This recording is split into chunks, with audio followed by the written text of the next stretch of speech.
A paz do Senhor, queridos. Estamos iniciando mais uma videoaula subsídio de seu canal EBD Fácil e Motivadora. E na aula de hoje nós estaremos comentando a lição de número 11 das lições bíblicas jovens, que tem como título: A doutrina deve fazer parte do culto. Nós estamos dando prosseguimento aos nossos estudos bíblicos deste trimestre, o qual estamos estudando o tema o fundamento dos apóstolos e dos profetas, a doutrina bíblica como base para uma caminhada cristã vitoriosa. E na lição de hoje, lição de número 11, estaremos comentando a lição: a doutrina deve fazer parte do culto. O texto principal encontra-se em Colossenses, capítulo 3, versículo 16. A palavra de Cristo habite em vós abundantemente, em toda sabedoria, ensinando-vos e admoestando-vos uns aos outros, com salmos, hinos e cânticos espirituais, cantando ao Senhor com graça em vosso coração. Resumo da lição: a liturgia do culto a Deus deve respeitar e estar de acordo com as Escrituras Sagradas. O texto bíblico encontra-se em 1 Coríntios, capítulo 14, versículos 26 ao versículo de número 33. Então vamos iniciar nossa lição de número 11. A doutrina deve fazer parte do culto. Então, meus amados irmãos, nesta lição nós estaremos dando prosseguimento aos nossos estudos realizados neste trimestre, caminhando já para o fim. Hoje estaremos comentando a antepenúltima lição e trataremos justamente da doutrina no culto, porque como o título já bem fala, ela deve fazer parte do culto, ou seja, a doutrina ela deve e faz parte do culto. Então, dentro desse contexto, nós temos que definir primeiro o que é culto, porque é uma expressão ampla, é uma expressão abrangente, pois diz respeito a atos religiosos de reverência a divindades. E isso ocorre em todas as religiões do mundo, e não somente no âmbito cristão. Então, diante disto, nós temos que ter em mente desde o início que o nosso objetivo vai ser analisar a doutrina bíblica dentro do contexto do culto estritamente cristão, ou seja, nós estaremos falando da doutrina no culto, estamos falando do culto que segue os padrões que foram estabelecidos nas Escrituras. Então, é uma visão cristocêntrica quanto ao culto, é o culto cristão. Isso tem que ficar claro, porque o autor ele não colocou no título, né? Porque no título ele poderia colocar: a doutrina deve fazer parte do culto cristão. Aí nem precisaria desse comentário que nós estamos fazendo aqui para iniciar a lição. Então, um culto genuinamente bíblico, com o objetivo de adorar o único Deus verdadeiro, ele também carece de normas. E isto porque os que nele estão envolvidos são homens com as suas devidas limitações. Então, o culto, a doutrina vai se estudar dentro do culto e deve-se ter doutrina no culto, sim. Entretanto, para esse culto ser genuinamente bíblico, a gente tem que entender justamente isso, que o culto ele carece de normas, de padrões, de liturgia, vamos falar assim, que nós vamos falar também nessa lição. Por quê? Porque o ser humano ele é limitado, ele possui limitações. Então, meus amados irmãos, dentro desse contexto, nós vamos adentrar no primeiro tópico da lição, falando sobre a ordem no culto. Observe que aqui ele está tomando como referência o nosso texto bíblico que é desta lição, que está na primeira carta de Paulo aos Coríntios, capítulo 14, dos versículos 26 em diante. Entretanto, o versículo 26, que é o versículo que o autor vai usar com a maior frequência dentro desta lição, nós temos que frisar justamente nele e obviamente nos outros textos também, mas o versículo 26 fala assim: que fareis, pois, irmãos, quando vos ajuntais? Cada um de vós tem salmo, tem doutrina, tem revelação, tem língua, tem interpretação. Faça-se tudo para edificação. Então, é justamente dentro deste contexto que nós temos que entender. Que o apóstolo começa falando: que faremos, pois, irmãos? Ou seja, mostrando que tem que ter uma organização, tem que ter este planejamento. Porque quando o apóstolo Paulo fala justamente sobre o que vamos fazer, meus irmãos, está mostrando justamente isso, que o culto ele precisa de um planejamento. E o autor também vai falar do finalzinho do versículo que fala que tudo é feito, tudo tem que ser feito para edificação. Então, tem um objetivo. Então, dentro deste contexto, desse aspecto, o apóstolo ele demonstra essa preocupação acerca da forma como os crentes devem conduzir o culto, justamente nesta primeira formulação, que tem que ser um culto planejado, tem que ter organização e deve ser feito para o crescimento espiritual, para o desenvolvimento do corpo de Cristo, ou seja, para a edificação da igreja. Então é justamente dentro desse contexto que o autor vai iniciar falando desse primeiro subtópico sobre a liturgia cristã. Dentro deste ponto, nós temos que frisar que todo culto ele possui a sua liturgia, mesmo que ela não seja obedecida ou a sua presença seja desordenada. Antes de qualquer abordagem sobre culto, seja como a sua ordem, seja sobre os seus elementos, requer-se que se fale da sua liturgia. Então vamos falar deste ponto. Em primeiro lugar, porque para que um culto seja considerado ordeiro ou não, ele depende de um padrão previamente estabelecido para ser seguido. Depois, porque os próprios elementos de um culto, eles são definidos pelo padrão a ser seguido, que neste caso é a liturgia que se encarrega de fazer isto. Mas nós estamos falando de liturgia, desses dois passos que devem ser seguidos, mas nós temos que entender o que é a liturgia e qual o papel dentro da organização e execução do culto. De início, a palavra liturgia ela tem um sentido, tem um significado de serviço ou trabalho público. Então, este termo remete justamente para um trabalho voluntário, para um trabalho que não é obrigado a pessoa a fazer, ou seja, é um trabalho que é prestado, ou seja, a pessoa faz voluntariamente. Então, isto é liturgia, é o trabalho público. Já no contexto bíblico, meu irmão, o que nós temos que entender é que não somente o termo, mas em especial a prática da liturgia, ela foram usados para o serviço dos sacerdotes levíticos no Templo de Jerusalém. E culminou assim, e não poderia ser diferente, no contexto do culto cristão. Então, o serviço indica o propósito da liturgia no contexto cristão. Neste sentido, aí é que Cristo é introduzido como centro de tudo isso.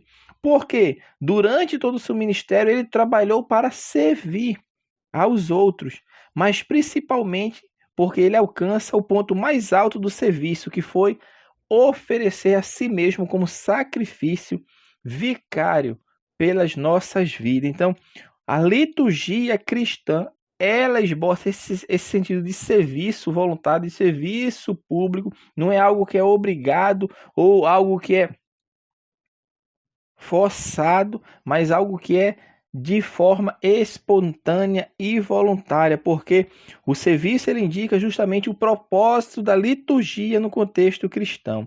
O autor prossegue falando sobre a ordem no culto. E ordem no culto é um tema central de uma denominação evangélica séria, uma denominação evangélica, uma igreja séria, que preza pelo que está estabelecido nas Sagradas Escrituras. O culto vai ser um culto com ordem. Observe que nós, quando estamos falando de um culto com ordem, um culto planejado, uma liturgia planejada, nós não estamos falando de enrijecimento, nós não estamos falando de endurecer, de concretizar a forma com que o culto se dá, não, mas justamente que o culto, ele sim tem a liderança do Espírito Santo de Deus que pode agir como ele quer, da forma que ele quer, mas aqui o que nós estamos falando é que a organização, ela serve justamente para isso, até porque o Espírito Santo, ele é organizado, e foi com esse intuito que Paulo escreveu aos Coríntios, para colocar o culto, para fazer o culto em ordem, porque todos têm a sua função no corpo, tem, mas que seja feito ordeiramente, ou seja, conforme está preconizado na palavra de Deus. Então, o culto, meu irmão, é uma resposta humana diante da sua consciência a respeito do ser de Deus e das suas obras maravilhosas. Então, quando Paulo fala de decência e ordem, ele não está, meu irmão, em nenhum sentido negligenciando a espiritualidade. Em nenhum momento, como nós estamos falando, ele não está negligenciando a liberdade que devemos dar ao Espírito Santo e o fervor espiritual na vida da igreja. Não, pelo contrário, é a ausência disso, é a ausência da ordem, é a ausência da decência que caracteriza um culto sem a genuína espiritualidade cristã, porque o culto genuíno é um culto que tem ordem e que tem decência. Então, o culto que agrada a Deus e que pode ser considerado ordeiro é aquele que cumpre o seu propósito de adoração, o seu propósito de edificação, o seu propósito de comunhão, o seu propósito de exortação e de pregação do evangelho, meu irmão. E isto só é possível quando o culto ele tem ordem, tem decência, porque o culto que tem ordem e decência, Deus é o centro do culto, seja na adoração, seja na exposição da sua palavra. Então, o culto bíblico não é um culto enrijecido, estático, desprovido de vida e de fervor espirituais, não.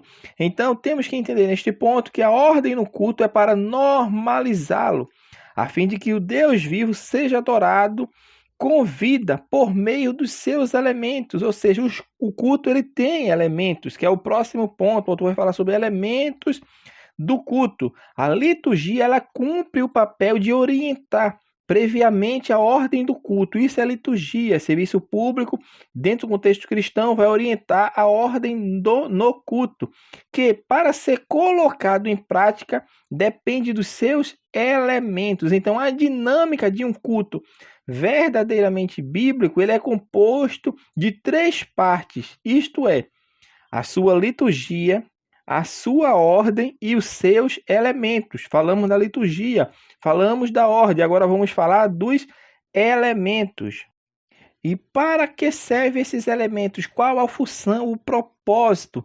É o de proteger a igreja da influência mundana na liturgia dos seus cultos. E isso a gente consegue observar já na igreja primitiva, que ao invés de ser influenciada pelas religiões pagãs do seu tempo, a igreja ela não somente as influenciou, como também deu novo sentido a algumas práticas cultuais. É o que nós percebemos. Então, meu irmão, quando vamos ver o texto de Paulo, que trata justamente sobre essa ordem com a igreja do Coríntio, ele afirma, que nós falamos anteriormente, que faremos, pois, irmãos, quando vocês vão se juntar? Meu irmão, o que se conclui aqui, ainda que parcialmente, é que o culto cristão, além de ter o seu próprio padrão, tem os seus próprios elementos. E o autor vai colocar aqui justamente esses elementos. Tem que ter, o versículo já nos fala, salmo, doutrina, revelação, tem língua, tem interpretação, ou seja, o culto cristão ele é composto de elementos. Então esses elementos são esses aqui que o autor aborda conforme está na carta aos Coríntios. O segundo ponto, o autor vai falar sobre a diversidade do culto, vai falar propriamente do culto, e aqui ele vai frisar que antes de qualquer reflexão sobre a diversidade no culto, é imprescindível que haja uma compreensão do que realmente se quer dizer com culto. pois disso depende qualquer entendimento a respeito dos seus desdobramentos. Então, qual é a origem e o significado de culto? Aqui o autor vai fazer uma definição etimológica, mostrando que a palavra culto ela vem do grego, dos termos grego, né, latreia e leiturgia, que possui essa íntima relação com o vocábulo adoração e cuja prática ela é essencial em qualquer culto cristão, porque adorar é justamente o que? Reverenciar, é prostrar-se, curvar-se, reconhecer, celebrar e exaltar a majestade divina.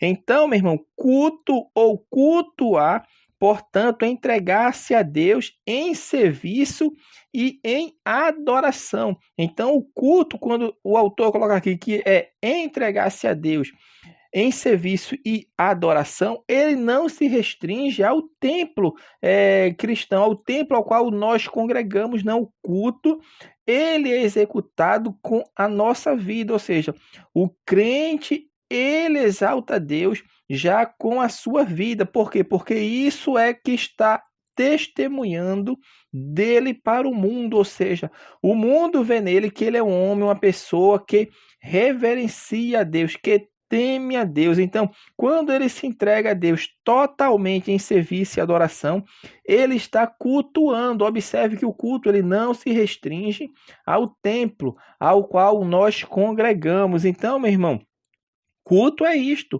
é entregar, é se consagrar a Deus. E isto é como fruto de gratidão, não é por merecimento ou por nós termos algum mérito, não, mas é justamente pela única e exclusiva graça de Deus que nos foi oferecida. E o autor prossegue falando que dentro do culto ele vai mostrar a diversidade no culto, ou seja, o autor aqui vai mostrar qual a forma para que ele seja prestado, porque culto é entrega, culto não é para eu ir receber, mas para eu oferecer, para eu reverenciar a Deus. Por isso, muitas vezes, nós ouvimos as pessoas falar e muitas vezes falamos, né, que, rapaz, hoje o culto não foi bom. Mas quem diz que o culto não foi bom ou ruim, não sou eu, porque o culto não é prestado a mim. O culto é aquilo que eu entrego, aquilo que eu vou oferecer. Então, o culto a Deus tem que agradar a Deus e não a mim, nem a nenhum dos que ali estão presentes. Então, a gente tem que entender isso e compreender isso, porque hoje estão mudando a forma de culto para fazer culto que agrade as pessoas que estão indo à igreja, porque o culto, ele hoje muitas vezes não é voltado para Deus, mas voltado em benefício das pessoas que estão dentro do templo, dentro da estrutura física ali, da estrutura visível da igreja. Então, o culto não é feito para quem está ali, mas é prestado para aquele que é digno de honra e de glória, ou seja, o culto é para Deus, meu irmão.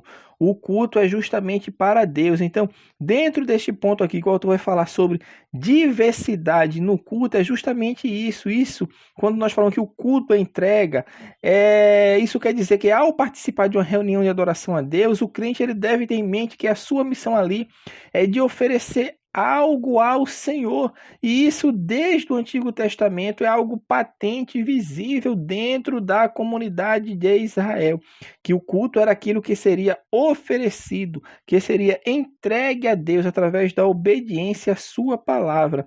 Então, meu irmão, agradar a Deus e servi-lo requer dedicação e intencionalidade, no sentido do culto, no sentido de saber que nós estamos prestando justamente esse culto a Deus.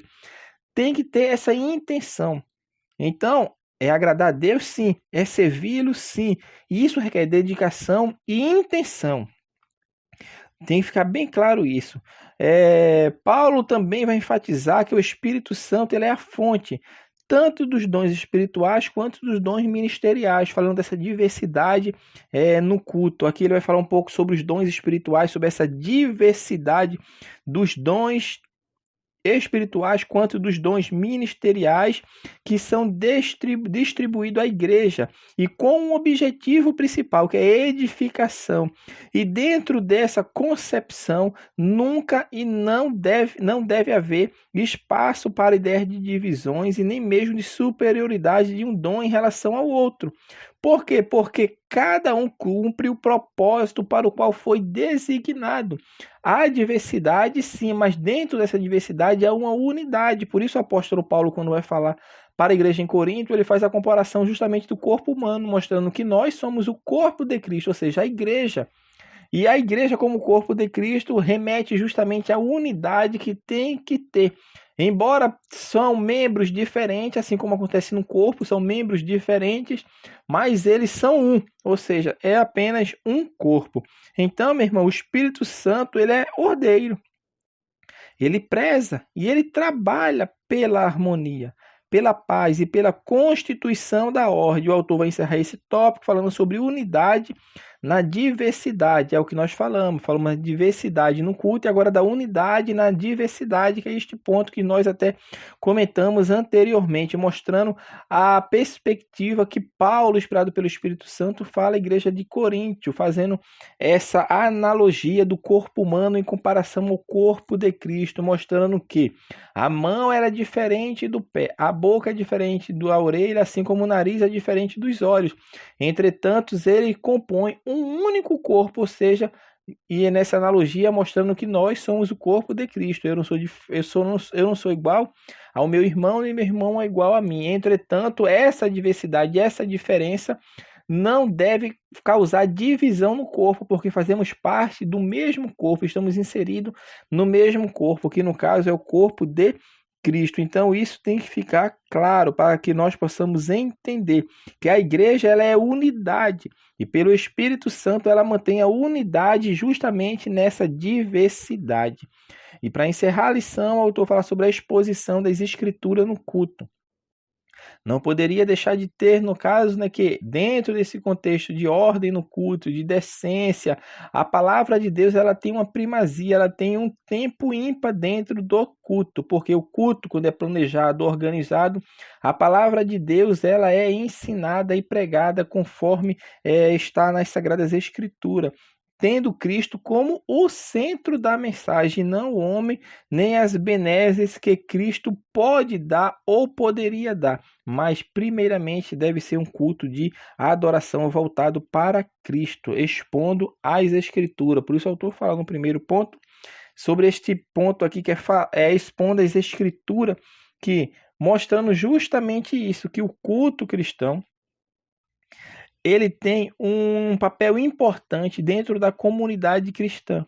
E dentro dessa concepção, a igreja ela é alimentada justamente quando há a exposição fidedigna da sã doutrina, ou seja, da palavra de Deus. Então, as escrituras, quando elas são expostas de forma séria, de forma que venha trazer crescimento espiritual para as pessoas, entende-se que a mensagem é com Cristo no centro, Cristo é a mensagem principal e o ser humano que está ouvindo, o homem que está ouvindo ali, ele fica na expectativa de ouvir a voz de Deus, porque quando alguém está ministrando, expondo as escrituras, entendemos e temos a plena convicção que o Senhor Deus ele está falando através da sua palavra, porque a palavra de Deus é a revelação escrita de Deus, assim como Cristo é a palavra encarnada, e a palavra que fala de Cristo. Então nós temos que entender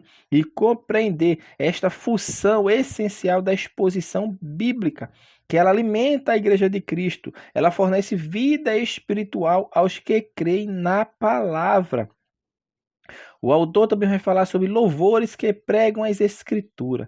Neste ponto aqui, ele vai mostrar justamente sobre o método do louvor. O louvor, muitas vezes, as pessoas massificam um entendimento, massificam uma passagem, massificam um relato bíblico, muitas vezes através do louvor. Isso acontece muito com crianças, adolescentes, jovens, que o louvor faz com que ela tenha percepção daquilo que foi escrito na palavra de Deus. Quando os louvores são bíblicos. Quando o louvor é bíblico, ele traz crescimento também espiritual para a vida daqueles que estão ouvindo a palavra de Deus. Então, o louvor, ele tem uma parte fundamental dentro do culto cristão. Por quê?